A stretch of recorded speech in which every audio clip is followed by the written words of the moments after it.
किसी समय की बात है, एक राजा ने अपने दरबार में पंडित जी को पूजा पाठ के लिए बुलाया। पूजा के बाद राजा ने पंडित जी से 3 जटिल सवाल पूछे। 1, भगवान कैसे दिखते हैं? 2, भगवान कहां तक देख सकते हैं? 3, भगवान क्या करते हैं? पंडित जी थोड़े सोच में पड़ गए और बोले, महाराज, इन सवालों के उत्तर देने के लिए मुझे थोड़ा समय चाहिए। राजा ने उन्हें 1 महीने का समय दिया।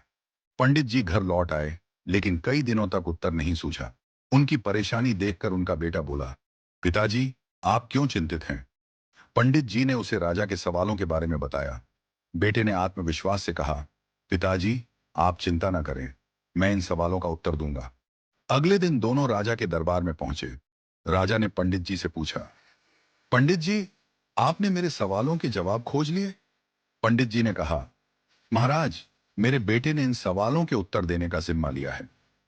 राजा ने पूछा, तो बताओ, पहला सवाल, भगवान कैसे दिखते हैं? पंडित जी के बेटे ने मुस्कुराते हुए कहा, महाराज, कृपया एक कटोरी दूध मंगवाइए। दूध लाया गया। लड़के ने उसमें अपनी उंगली डालकर घुमाना शुरू कर दिया। राजा ने चौंक कर पूछा, यह क्या कर रहे हो? लड़के ने शांत स्वर में कहा, महाराज, क्या आपको इस दूध में मक्खन दिख रहा है? राजा ने सिर हिलाया और कहा, नहीं। लड़के ने उत्तर दिया, मक्खन इस दूध में ही है, लेकिन उसे निकालने के लिए दही जमाकर मथना पड़ता है। ठीक वैसे ही भगवान हर जगह हैं, पर उन्हें देखने के लिए ध्यान, साधना और सेवा का मंथन करना पड़ता है। राजा ने मुस्कुराते हुए कहा, अच्छा उत्तर दिया। अब बताओ, भगवान कहां तक देख सकते हैं? पंडित जी के बेटे ने कहा, महाराज, कृपया एक दिया मंगवाइए और उसे जलाइए। दिया जलाया गया और उसकी रोशनी चारों ओर फैल गई। लड़के ने पूछा, इस दिए की रोशनी कहां तक जा रही है? राजा ने कहा, यह तो पूरे कमरे में फैल रही है। लड़के ने उत्तर दिया, ठीक वैसे ही भगवान की दृष्टि की कोई सीमा नहीं है।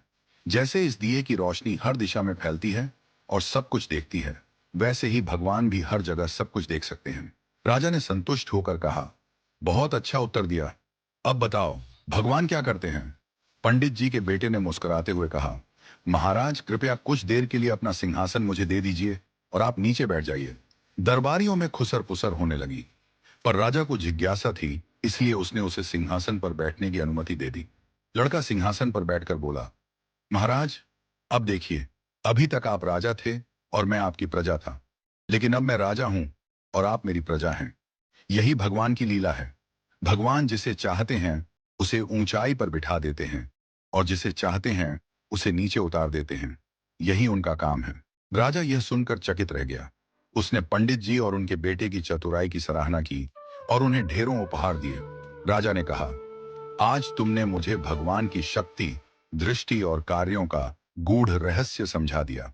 इस घटना के बाद राजा ने विनम्रता और सेवा का भाव अपनाया, क्योंकि वह समझ गया था कि भगवान हर जगह हैं और हर रूप में विद्यमान हैं।